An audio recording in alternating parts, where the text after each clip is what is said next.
il veut écouter ma maquette. C'est quelqu'un qui fait un travail en or. Et moi, il va écouter mon travail à moi. Et je ne le connais pas personnellement, tu vois, à cette période-là. Je connais son travail. Et c'est là que je me dis, en fait, il va reconnaître peut-être mon travail. Et il va me donner des conseils. Et c'était surtout ça que je voulais, parce qu'à 15 ans, tu peux pas te promettre grande animatrice radio, etc. D'accord. Et ma sœur me dit, bon, écoute, allez, c'est bon, vas-y, je t'emmène. Je vais demander donc à son copain, etc. Et il décide de m'emmener. Donc on y va le lendemain. D'accord. Bon, et donc là, t'arrives à Genève, et qu'est-ce qui se passe alors là-bas? Donc au départ, et je tiens à le préciser, je lui ai dit, écoute, je suis pas sûre de venir. Et il me dit, ah mais toi, en fait, tu ne peux jamais bouger. Point d'exclamation, point d'exclamation, point d'exclamation. Il y avait 3 points d'exclamation. Tu ne peux jamais bouger. De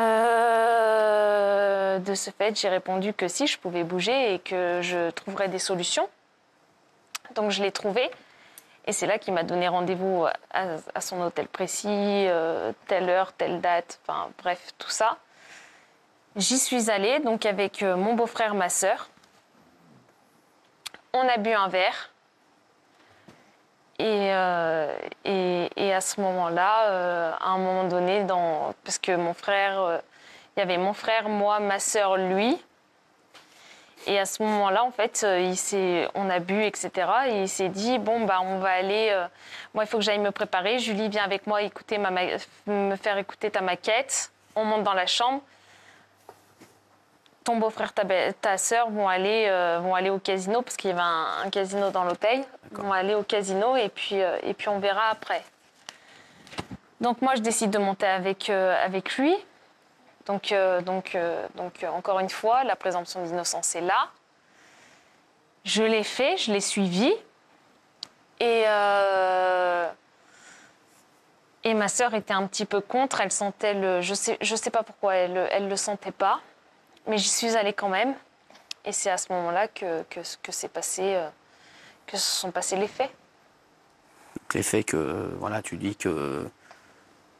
Les faits que tu as déjà expliqués, voilà. Les faits que j'ai déjà expliqués et qui pour moi ont été très, très difficiles à entendre, parce que lui, je le comprends, et pour sa compagne aussi, je comprends que ce soit très difficile.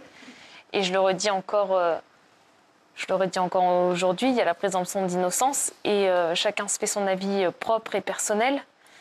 Mais moi, à l'heure d'aujourd'hui, je suis complètement anéantie par tout ça. J'ai perdu beaucoup. Mais c'était il y a 10 ans, cette affaire? C'était il y a 10 ans, ouais. Et tu l'as revu après?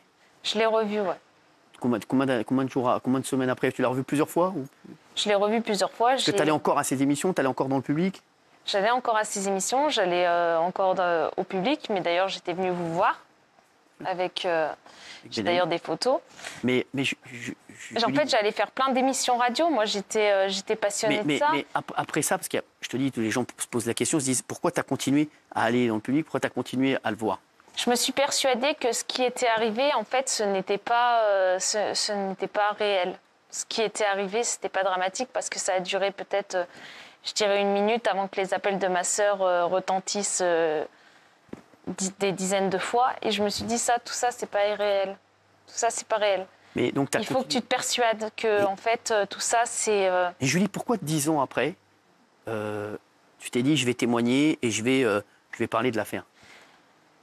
Tout ça parce que, comme tu le sais, puisqu'on s'est eu au téléphone bien avant, et il y a eu un tweet de Joël Sagan. C'est ça, exactement. Qui a demandé à ce qu'on parle de nos rencontres de célébrités, mais pas en termes méchants. Bien sûr. C'était pas en termes méchants. Et moi, je me suis dit, mais cet homme-là, il fait du mal. Et il fait vraiment du mal. Et j'ai eu des témoignages de femmes il y a 25 ans. Il y a 25 ans de ça.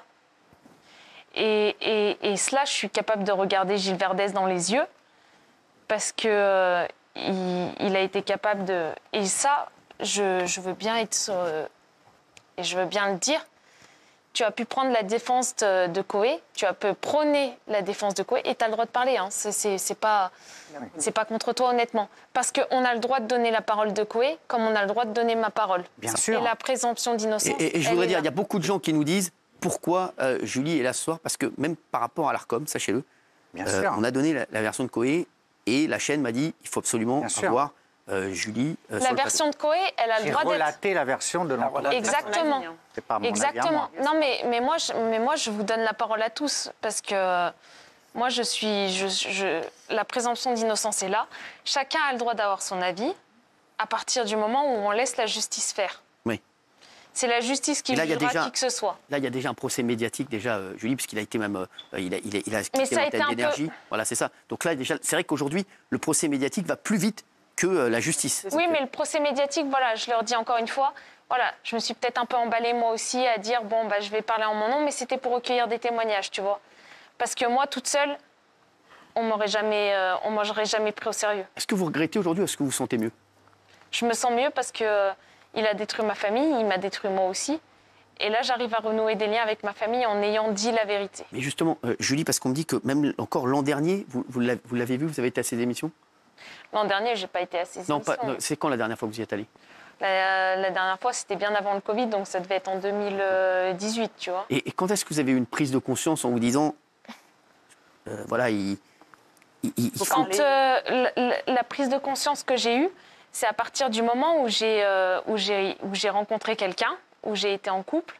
D'accord. Et la fille, parce qu'il avait une fille, cet homme-là.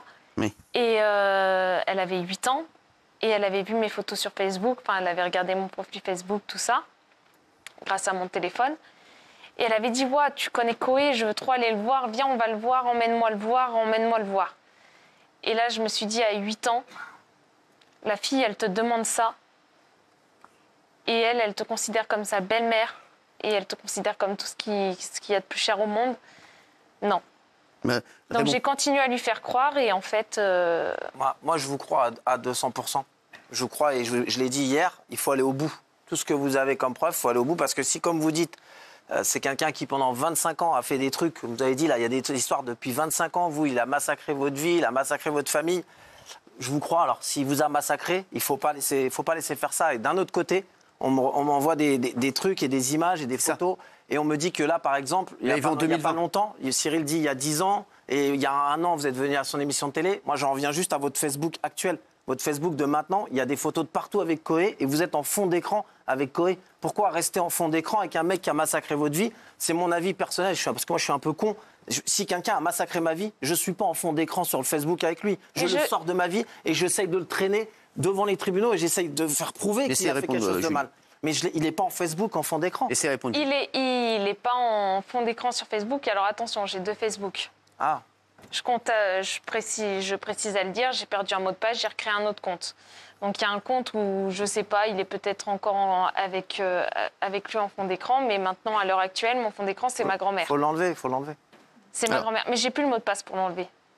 Mais c'est ma grand-mère actuellement qui est sur mon vrai compte Facebook, c'est ma grand-mère. Julie, il y a beaucoup de gens aussi, je te dis toutes les questions que les gens se posent. Il y a beaucoup de gens aussi qui disent, dans les conversations que tu as mises sur les réseaux, on voit que Koé vraiment enchaîne les questions seul et que tu ne lui réponds jamais. Et il y a beaucoup de gens qui s'étonnent de ça. Qu'est-ce que tu réponds de ça? Qu'est-ce que je réponds? Non, parce que je te dis les questions qui reviennent comme voilà. J'en pense qu'il y a des messages qui ont été supprimés les réponses, supprimer vos réponses pour les laisser que c'est moi lui, non? Absolument pas. D'accord. Non, mais c'est important que tu dises ça parce qu'il y a beaucoup de gens qui disent qu'il parle tout seul. Voilà, c'est ça. Il a parlé tout seul de 16h jusqu'à 23h. En fait, il a parlé de 16h jusqu'à 23h parce que... Sans réponse. Sans réponse. Il n'y a pas de conversation, en fait. En fait, il n'y avait pas de conversation à ce moment-là où on s'est dit... parce qu'il est arrivé à plusieurs reprises où on est échangé et depuis de 2014 à aujourd'hui où on se parle et jusqu'au 8 août, parce que notre dernière conversation s'est arrêtée au 8 août, comme Gilles Verdès pourrait peut-être le confirmer. Oui. J'ai les mêmes informations sur le 8 août. Le 8 août, et ben... Cet été, oui. Ouais, c'est ça, cet été. Ouais. Donc, Donc non, en fait, il n'y avait pas d'autre conversation. Il a continué à faire cela. Tu aimerais qu'il se passe quoi maintenant, Julie? Alors, ce qui se passe, je peux pas lui souhaiter de... J'arriverai pas à souhaiter de mal à qui que ce soit. D'accord. Parce que moi, le mal, je l'ai vécu. Et je n'arriverai pas à souhaiter de mal à qui que ce soit. Je travaille dans le domaine de la santé. Maintenant, moi, il y a des gens qui vivent pire que la misère du monde. Et j'arriverai pas à... Tu as été dégoûtée du métier? J'ai été dégoûtée du métier et Tu fais quoi aujourd'hui, Julie? je suis secrétaire médicale. J'aide les gens. Ça se passe bien? Ça se passe très bien. Bah merci d'être venu nous voir et d'avoir donné ta version ce soir. C'était important pour nous en direct. Merci beaucoup. Merci et merci d'être intervenu. Merci à tous. Tout de suite.